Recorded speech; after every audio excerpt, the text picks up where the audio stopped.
네, 안녕하세요. 반갑습니다. 돈마니 아카데미의 한쌤, 한동호 대표인데요. 자, 오늘 공포지수에 대해서 알아볼게요. 이럴 때 조심하면 오히려 큰 돈을 벌 수 있습니다. 그러니까 위험을 회피하는 것도 돈을 버는 겁니다.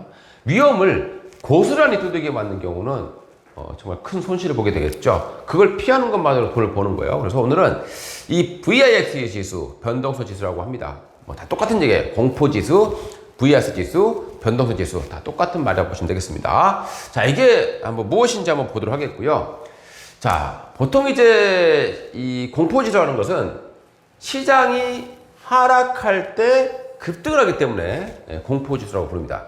우리 이제 미국의 이제 S&P 지수가 있어요. 이 S&P 500 지수라는 게 있는데 이 S&P 500 지수의 옵션 거래가 있겠죠. 향후 30일간의 변동에 대한 시장의 기대 수치라고 보시면 되겠습니다.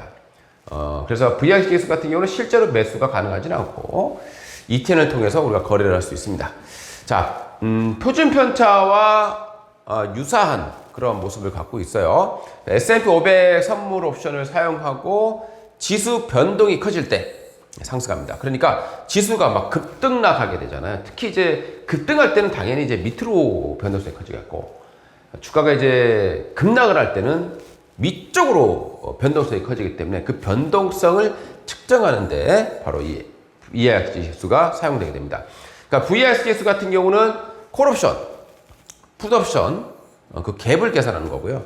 옵션 만기일이 다가오면서 갭이 작아지면 이 VIX 지수도 작아지게 됩니다. 근데 이 공포지수라는 게 사용된 것은 대공황 때예요. 대공황 때 급격한 이 지수가, 공포지수가 상승한 모습 보였고, 그 이후로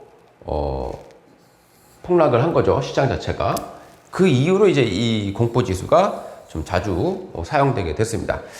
그러니까 종가는 일정해요. 종가가 뭐 비슷하게 마감되어 있는데, 이렇게 변동성이 크다는 거예요. 윗꼬리, 아랫꼬리 이렇게 막 장중에 막, 뭔가 좀 이렇게 뭐 흔들림이 심하다는 거죠. 이 변동성이 심해질 때, 종가는 일정하더라도 이 장중의 변동성이 심해지면, VIX 지수는 상승하게 됩니다. 보통 이제 20 이하에 유지되고 있고요. 10 이하로 가는 경우는 거의 없어요.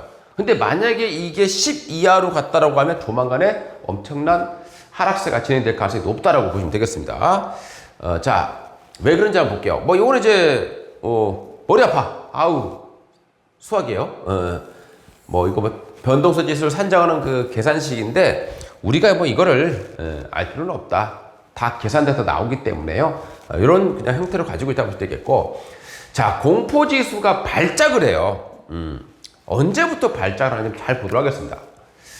보통 보니까 여기가 이제 11, 12 정도예요. 수치가 10, 조금 미죠? 여기가 15고. 보면 이게 급등하는 경우가 있다는 거죠. 이렇게. 이 정도 급등했다는 것은 대폭락이 왔다는 소리예요. 언제입니까? 2007년도, 2008년도 그 당시가 이제 미국의 대공황 시기가 되겠고요. 그 다음에 또 이게 이제 2010년도 발작이 한번 또 나왔죠. 요건 이제 유럽 재정 리스크. 또 발작. 또 발작. 요게 이제 나왔고. 그 다음에 또 발작. 요거는 무역전쟁. 그 다음에 2020년도 이제 뭐가 있습니까? 코로나. 대발작이 발생하게 된 거죠. 그러니까 이게 주기적으로 한 번씩 발작을 한다라는 건데, 어디 정도 오면 보통 이제 저점이 되느냐. 11에서 12 정도라는 거예요. 그럼 그 정도 와서 상당 기간 공포지수가 이렇게 횡보를 하고 있다고 하는 것은 뭘 의미하겠습니까? 시장에, 주식시장에 참여한 사람들 자체가 완전 방심하고 있다는 겁니다. 악재를 생각하지 않는다는 거죠.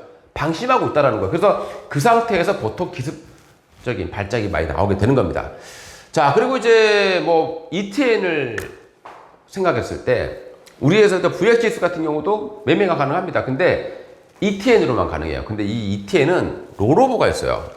그러니까 매달 그냥 같은 가격이 있다고 하더라도 그냥 자연적으로 이제 계속 시간 가치 때문에 계속 빠지는 경우가 롤오버입니다. 그래서 이런 게 있기 때문에 장기 투자는 금물이다. 이렇게 보시면 되겠고요. VIX 지수 같은 경우에 왜 중요하냐. 이걸 통해서 위험을 어느 정도 회피할 수 있기 때문이다. 이렇게 보시겠습니다. 그러니까 VIX 같은 경우도 추세가 있어요. 추세선 하단까지 내려왔다라고 하면 조만간에 시장의 하락 위험이 높을 거다라고 판단해 볼 수 있겠죠. 그러니까 VIX가 이렇게 중장기적으로 이렇게 되는 거죠. 그러니까 이 부분에 오게 되면 시장이 하락 위험이 높다라는 겁니다. 그러니까 VIX가 올라가면 시장은 하락하는 거니까 그렇게 이해해 주시면 되겠고요. 특히 12 이하에서 맴돌고 있다면 시장이 방심하고 있다고 말씀을 드렸죠. 조만간에 변동성이 커질 수 있다고 보시면 되겠고요.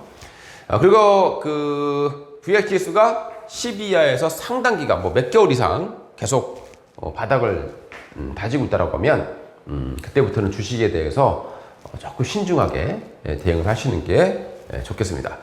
요게 이제 과거 이제 모습을 보게 되면 보통 이제 2, 3년에 한 번씩 짧은 발작이 나오고 10년에 한 번씩 큰 발작이 나오게 됩니다. 그래서 최근에 보시게 되면 이렇게 큰 아직까지 위에 있기 때문에 요 자리 요게 11, 12 정도거든요. 그 정도 오게 된 발작이 나왔다는 겁니다. 작은 발작이 한 번씩 나왔기 때문에 또 그 부분에 왔을 때는 조금 주식 매매에 좀 신중하게 대응하시면 좋겠고요. 이제 과거의 모습입니다. 발작을 한번 보시게 되면 전반적으로 이제 10 이하로 내려간 적이 딱 한 번 있네요. 2018년도 이때 한번 10 이하로 한번 내려간 적이 있었는데 그 전에 보게 되면 10 이하로 내려간 적이 거의 없다. 이렇게 보시면 되겠습니다. 그러니까 10까지 내려왔다라고 하면 정말 조심하시는 거고 12 이하부터는 조금 보고 있다가 그 12 이하에서 갑자기 변동지수가 탁 올라가기 시작한다라고 하면 그때는 조금 주식을 비중을 좀 줄이는 그런 전략으로 가시면 아주 좋은 방법이 될 것 같습니다. 자, 이게 이제 VIX하고 S&P 500 지수, 이게 미국의 S&P 500 지수하고의 관계입니다. 그러니까 여기 보시게 되면 이 초록색이 VIX가 되겠고요. 요 위에 파란색이 S&P 500 지수입니다. 요 놈이 한번 급락을 하면 발작을 하고요. 그죠? 여기서 한번 조정만 나올 때마다 발작을 한 번씩 하죠? 조정 나올 때마다 발작을 합니다. 조정 나올 때마다 발작을 하고요. 조정 나올 때 발작을 합니다. 조정 나올 때 발작을 하고요. 조정 나올 때 발작을 하는 거죠. 그래서 그 부분들 보시게 되면 요 자리가 오랜 기간 동안 여기가 보통 12 이하였다라는 거 여러분 꼭 참고하시고 투자에 꼭 적용해 보시기 바라겠습니다. 이건 이제 매수하는 방법은 아니고요. 우리가 이제 어느 정도 위험을 사전에 좀 회피할 수 있는 그런 방법이다라고 보시면 좋겠습니다.